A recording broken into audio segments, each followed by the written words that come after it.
지금 보시는 장면은 얼마 전에 공개된 넷플릭스 시리즈 중증 외상센터의 한 장면입니다. 사실 이 시리즈를 소개하려는 건 아니고요. 제가 이 장면을 보다가 우연히 언어와 자막 기능을 열어보고 정말 깜짝 놀랐습니다. 뭐 기껏해야 자막 몇 개국 들어있을 거라 생각했었는데요. 영어와 1어는 기본이고 독일, 베트남, 스페인, 이탈리아, 인도네시아, 태국, 터키, 포르투갈, 폴란드, 핀란드, 프랑스, 헝가리, 힌디까지 총 10개국의 언어로 자막이 아닌 더빙이 되어 있었습니다. Be careful cutting around that. Gotta keep the knife in place. Yes, sir. 조심겨. 이 중에서 1어와 스페인어, 포르투갈어는 시각장애인을 위한 화면 해설 음성까지 포함되어 있죠. 제공되는 자막은 무려 29개 나라. 넷플릭스가 글로벌 플랫폼인 건 익히 알고 있었지만 솔직히 이 정도일 줄은 몰랐습니다. 누구세요? 이렇게 전 세계를 대상으로 한 플랫폼의 영향력은 전 세계 시청 통계에서 고스란히 나타나는 것 같습니다. 공개되자마자 넷플릭스 국내 시리즈 1위를 차지한 중증 외상센터는 The Trauma Code Heroes on Call이라는 제목으로 전 세계에 동시 공개되었는데요. 공개된 지 3일 만에 80여 국에서 넷플릭스 시리즈 톱 10 안에 들었습니다. 그 중에서 홍콩, 인도네시아 등 7개국에서 1위를 차지했고요. 이미 영화 전문 사이트 IMDb에 상세한 정보가 등재되었고 현재까지 900여 명이 평가를 남겨서 8.3의 평점을 기록하고 있습니다.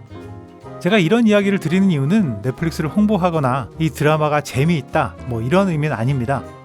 넷플릭스라는 거대한 글로벌 플랫폼이 컨텐츠의 유통과 소비를 어떻게 바꿔가고 있는지에 대한 이야기를 드리고 싶어서입니다.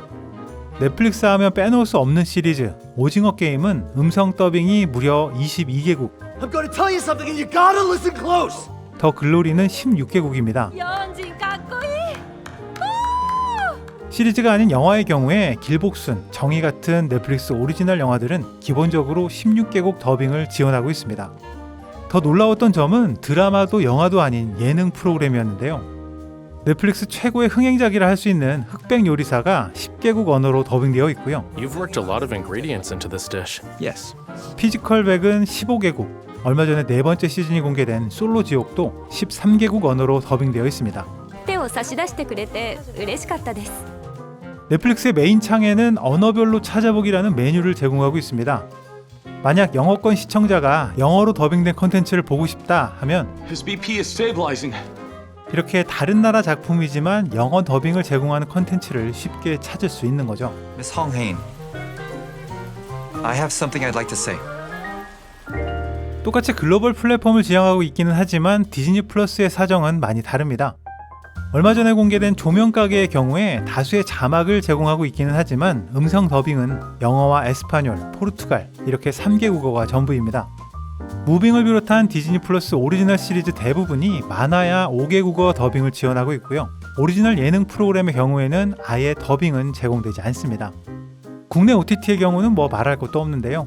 얼마 전 티빙 오리지널로 공개된 스터디 그룹의 경우에 더빙은커녕 다국어 자막도 제공하지 않고요. 쿠팡 플레이의 가족 계획은 영어 자막만 제공하고 있습니다. 물론 모든 컨텐츠에 더빙이 필요한 건 아닐 겁니다. 또 더빙이 있다고 무조건 좋은 것도 아니겠죠. Now hold! 하지만 영어권 국가의 경우에 자막으로 영화를 보는데 익숙하지 않은 문화가 여전히 남아있고 접근성 측면에서 자막보다는 더빙이 확실히 수월하다 할 수 있습니다. 오징어 게임을 비롯한 넷플릭스의 여러 한국 작품들이 국제적인 주목을 받고 있다는 사실만으로도 이런 다국어 전략은 분명 효과를 보고 있는 것 같습니다. 여기 한 가지 더 넷플릭스가 조금씩 확장하고 있는 분야가 예능이죠. 넷플릭스 오리지널로 만들어진 영화나 시리즈들이 분명 시청자를 유입시키는 견인 역할을 하고 있기는 하지만 엄청난 제작 비용은 큰 부담일 수밖에 없습니다. 넷플릭스 오리지널 시리즈의 회당 평균 제작비가 100억 원을 훌쩍 넘는 것으로 알려져 있는데요. 그러니까 16부작 시리즈 한 시즌을 만든다면 1,600억 원 이상이 들어간다는 뜻입니다. 넷플릭스 시리즈 중에서 가장 많은 제작비가 투입된 것으로 알려진 기묘한 이야기의 경우에 회당 3천만 불, 현재 환율로는 430억 원이 들었습니다. 이러다 보니까 아무래도 투입 비용이 상대적으로 적은 예능 프로그램 제작을 점점 늘려가고 있는데요. 작년 한 해만 하더라도 흑백 요리사를 비롯해서 더 인플루언서, 최강 럭비 등 8개 예능 프로그램을 선보였습니다. 정확한 제작비가 공개되진 않았지만 넷플릭스의 블록버스터급 예능 프로그램의 한 시즌 제작비가 100억 원 수준인 것으로 알려져 있는데요. 일단 스케일이 그 현장 분위기에 압도가 되더라고요. 아, 이거 생각한 것보다 세다. 단순 비교하자면 이 금액으로 드라마 한 회를 만드는 것밖에 되지 않는 거죠. 이렇게 넷플릭스의 입장에서는 엄청난 가성비로 만들어진 흑백 요리사가 넷플릭스 비영어 TV 부문 1위를 3주 연속으로 차지했고요. 아시아를 중심으로 총 18개국에서 톱 10에 올랐습니다. 뭐 한국에서의 열풍은 설명할 필요도 없겠죠. 잘 알려지지 않은 요리사들이 스타 셰프와 대결을 벌이는 한 프로그램이 요즘 우리나라를 넘어 전 세계의 관심을 받고 있습니다. 오징어 게임 시즌2의 제작비가 대략 1,000억 원 정도로 알려져 있는데요. 이 1,000억 원도 해외 시리즈에 비하면 엄청 작은 비용이죠.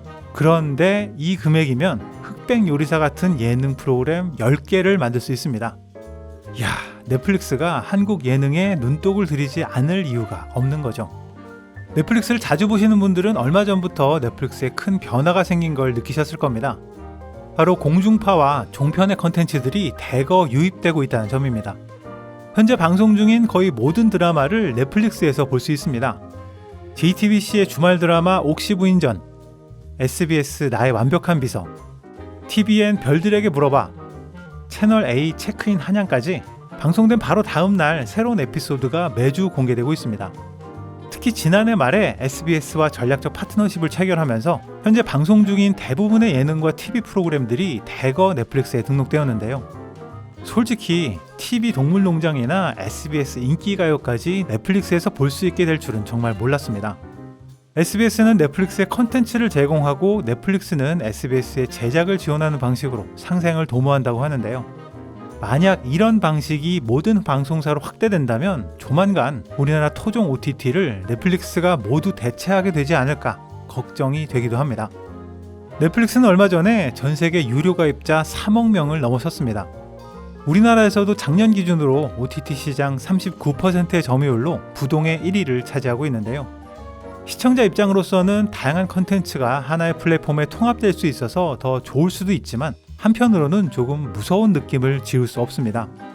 이렇게 가다가는 TVN과 웨이브를 비롯한 토종 OTT뿐만 아니라 IPTV와 케이블, 컨텐츠 제작사들까지 넷플릭스에 잠식되어 버리는 건 아닐까 하는 우려 때문이죠.